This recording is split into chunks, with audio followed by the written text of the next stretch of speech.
On va s'intéresser maintenant à une vidéo. Alors ça, accrochez-vous, tenez-vous, on va vous montrer une vidéo de trafiquants de drogue qui disent « c'est pas nous ».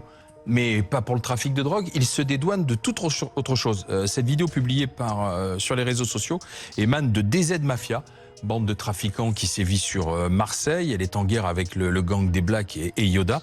Et DZ Mafia, par cette vidéo d'un peu plus d'1 minute 30, se dédouane de tout lien avec la mort du chauffeur. Bonjour à tous, dans cette courte vidéo d'actualité je vais parler des dernières nouvelles concernant l'affaire récente qui a fait du bruit dans tous les médias, celle de la mort de Nessim perpétrée par un adolescent de 14 ans, une affaire qui a connu un gros rebondissement.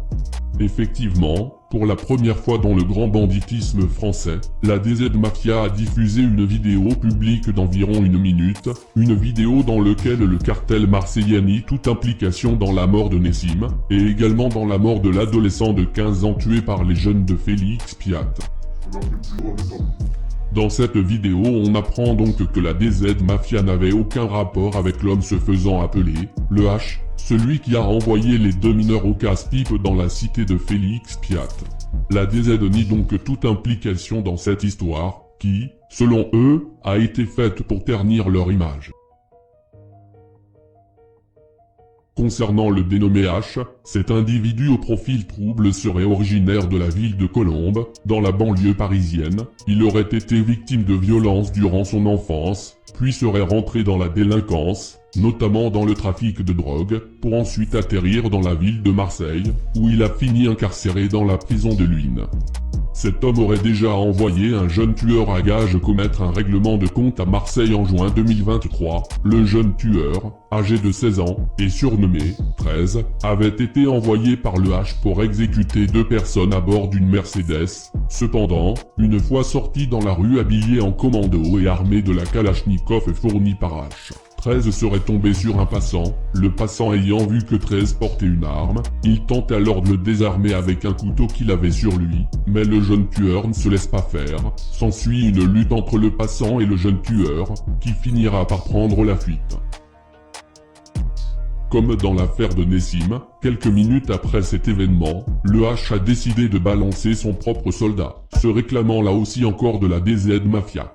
De plus, le H serait connu pour être un individu mythomane, et n'a pas l'air d'avoir toute sa tête. Concernant le jeune tueur, 13, ce dernier a fait 2 tentatives de suicide après s'être fait arrêter. Autre fait à souligner, le procureur a parlé du fait que la DZ Mafia était en guerre contre le clan des Blacks de Félix Piat, mais je pense que c'est un abus de langage, et que les jeunes comoriens de Félix Piat n'ont rien à voir avec l'original clan des Blacks des Lauriers. Le gang de Félix Piat se ferait en réalité appeler la BMF, qui veut dire Black Mafia Family, en référence à un gang américain du même nom qui sévissait dans les années 90 et 2000 aux États-Unis.